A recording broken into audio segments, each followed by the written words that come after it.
yaitu ada kas dan bank. Untuk kas dan bank ini yang pertama dilakukan adalah membuat lead sheet kas dan bank. Jadi dari masing-masing kas dan bank itu dirincikan di dalam lead sheet tersebut. Kemudian total dari kas dan bank tersebut dibuat control check ke TB atau trial balance. Jika sudah sesuai, maka dapat dilanjutkan untuk membuat surat konfirmasi bank.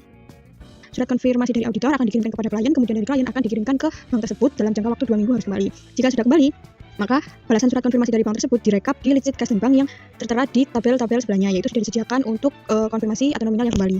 Kemudian setelah sheet kas dan bank, selanjutnya yaitu sheet deposito. Jika klien memiliki deposito, maka dibuatkan untuk sheet rincian dari deposito tersebut berdasarkan bank, tanggalnya, kemudian jangka waktunya, bunganya, kemudian juga dibuatkan kontrol cek ke TB atau trial balance.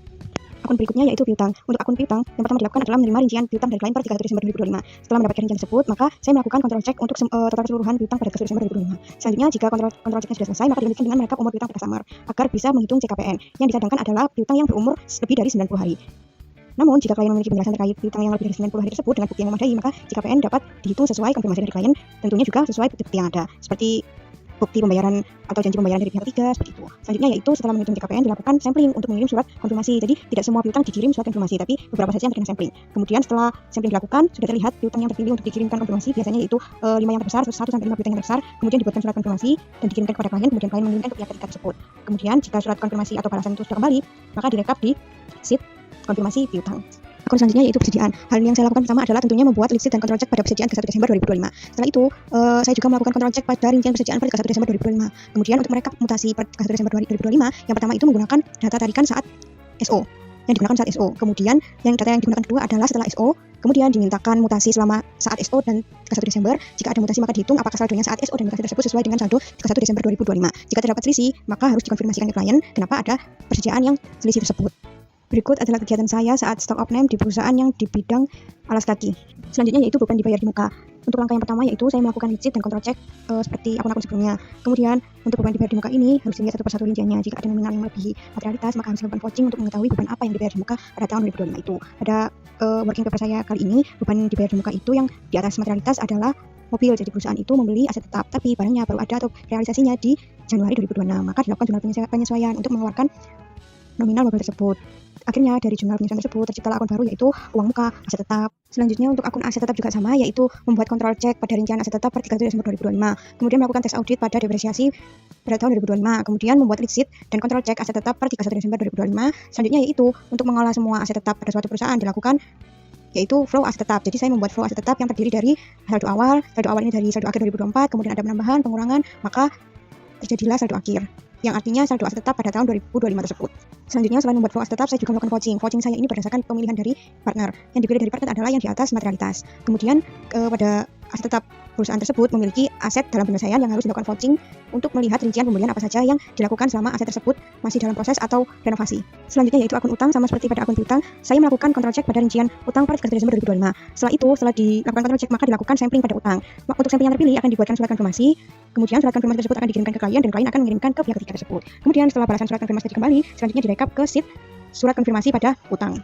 Selanjutnya yaitu akun utang bank. Yang saya lakukan yaitu membuat lead sheet dan merekap utang bank serta jaminan atau aktanya per 31 Desember 2025. Kemudian setelah itu merincikan mutasi utang bank. Apakah benar utang bank yang telah digunakan adalah sekian pada tahun 2025. Kemudian untuk surat konfirmasi utang bank, jika bank tersebut sama dengan bank yang ada di kas dan bank, maka surat konfirmasi yang dikirimkan adalah cukup satu, karena bank biasanya menjawab secara keseluruhan.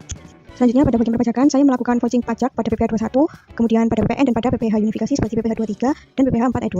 Kemudian setelah melakukan vouching perpajakan dari segi supporting dokumen dan bank statement, dilakukan ekualisasi per 31 Desember 2025. Selanjutnya untuk akun modal saham, yang pertama dilakukan adalah merekap pemegang saham per 31 Desember 2025. Kemudian setelah itu, sebelum membuat surat konfirmasi untuk pemegang saham saya melakukan membaca akta terlebih dahulu apakah sudah benar pemegang saham per 31 Desember 2025 adalah yang telah tercantum.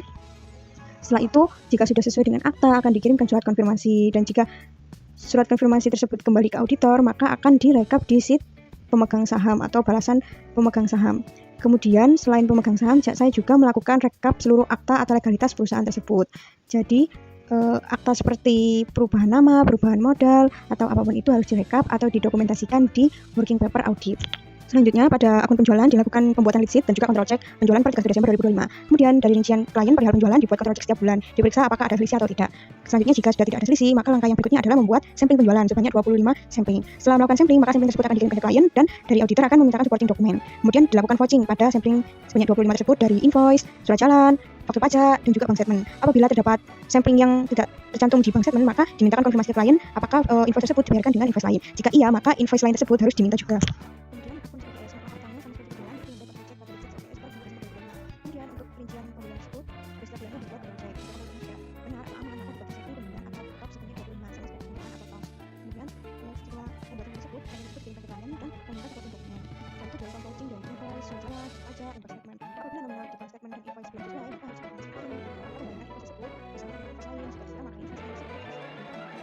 Selanjutnya untuk akun beban dan pendapatan lain-lain ini dilakukan pembuatan lead sheet dan control check juga. Kemudian untuk nominal beban atau pendapatan lain-lain ini yang melebihi materialitas maka harus dirincikan. Kemudian setelah dirincikan harus dicek juga mutasinya per akun. Jika terdapat mutasi yang di atas materialitas maka harus dilakukan vouching. Kemudian tidak hanya mengerjakan akun-akun, saya juga melakukan reporting. Jadi setelah mengerjakan working paper, langkah selanjutnya adalah mengisi report atau draft report. Kemudian jika setelah disusun, biasanya dilakukan proofread dan food draft oleh anggota lain. Kemudian saya akan merevisi draft report tersebut sesuai komentar dari yang melakukan proofread dan food draft. Kemudian draft report tersebut akan dikirimkan ke klien, kemudian klien akan memberikan feedback. Selain saya mengerjakan akun-akun pada working paper dan report, saya juga diberikan tugas untuk memeriksa WP, IB, dan report apakah sudah sesuai atau belum, apakah WP-nya sudah terupdate apa belum. Jadi yang saya lihat adalah report. Semua dokumen audit nominal akhirnya harus sesuai dengan report. Apabila ada yang belum diupdate atau berbeda, saya harus segera konfirmasi kepada senior. Kemudian jika sudah masuk masa low season, maka draft report yang sudah di-print itu harus dan wajib untuk dihancurkan.